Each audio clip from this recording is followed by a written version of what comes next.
Hi everyone, this is Nori coming at you from the Work in Bipolar or Depression blog at HealthyPlace Mental Health. And today I am going to chat with you briefly about how to handle negative feedback at work while working with bipolar disorder. I will be the first to tell you that it can be really rough.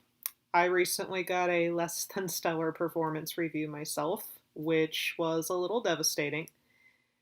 And particularly, I think for those of us who live and work with bipolar, getting negative feedback at work can be extra challenging compared to our neurotypical counterparts, simply because many of us, not all, but many of us have a rather patchy history when it comes to work.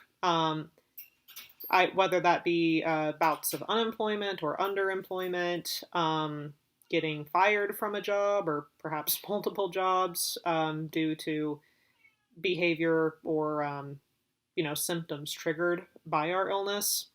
A whole host of reasons that can go into it. I know that that has definitely been true for me. For the first couple of years after I finished college, I really struggled to find and keep gainful employment. So, receiving negative feedback, particularly on a job that you enjoy and that you want to succeed in, and when you're trying to build and excel at your chosen career path, it can be really scary. I know for me, when I got a negative review recently, I actually had a small dissociative episode, and it can be triggering in the sense that you can fall back into that negative feed loop, thinking of past experiences that have gone wrong, or financial hardships that were caused by being out of work or underemployed. It can bring up a whole host of negative feelings, and while that's normal, we have to be careful that we are being mindful of how we manage those feelings, lest they trigger a mood episode.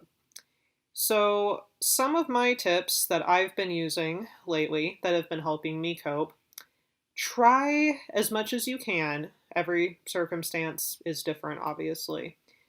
But try as much as you are able to take ownership of the situation. If you're getting negative feedback at work and you feel like it is valid, that it is something you could genuinely improve on, come up with your own performance improvement plan and talk with your manager about it. Unless your manager is very unprofessional and or just a jerk, um, most of the time, if they see you making an effort to improve and to exceed in your work, they will be impressed by it and they will be willing to help you out. Take it upon yourself to do that. Be honest with yourself, but don't beat yourself up. Another thing that has been helping me when I feel like I'm about to slide back into those negative feedback loops of remembering my past employment woes is to think about the things that I have done well in the past, professionally and personally, the goals that I have achieved, and also what I've learned and the skills that I have gained up till this point, both from successes and from failures. um, it can be difficult to look at that sometimes, but as a general rule, you'll find that you have succeeded in more ways than you thought you have, even if it didn't feel like it at the time, or still might not feel like it. And then the last thing I would suggest is when you start to feel bad and beat yourself up, remember that there is such a thing as a self-fulfilling prophecy. So if you continually tell yourself over and over, I suck, I'm never going to succeed in this job, I'm always going to be in this cycle of unemployment, I'm never going to build a stable, successful career or be financially secure. Um, it's very, very hard. I know it's hard not to fall back into that sort of catastrophizing. Some of us use catastrophizing as a coping mechanism as well, to sort of protect ourselves from being blindsided by bad news. I know that that's been true for me. Um, but it is important to remember that if we continuously give ourselves that kind of negative self talk, we can intentionally or unintentionally end up sabotaging ourselves. So when you feel yourself start to slide back into that loop, I would say take a breather.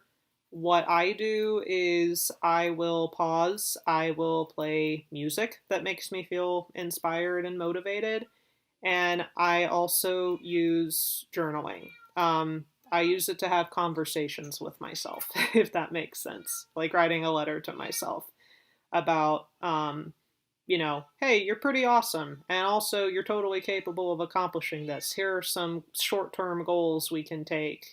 We can take short-term steps we can take to, make our goals happen. um, and it can be really challenging to sit down and make ourselves do that when we're in the middle of, feeling crappy or being like in a dissociative state or anything like that, or even on the verge of an episode. But the one thing that I would encourage you to remember if you are dealing with negative feedback at work or even just feeling in a rut is that you are not the only one. It happens to the best of us. And that regardless of your circumstances, and we all are coming from different places, right? But regardless of what might be going on, there is always some course of action that you can take. There's always some choice that you can make, even if it's only a teeny tiny one, to improve yourself and to improve your circumstances.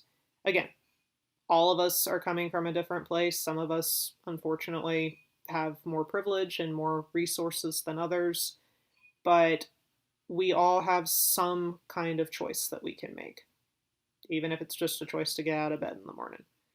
So that would be my suggestion. Let me know how you cope with negative feedback at work down in the comments if you so choose. Check us out over at HealthyPlace, and thank you so much for listening. I will talk to you soon. Bye-bye.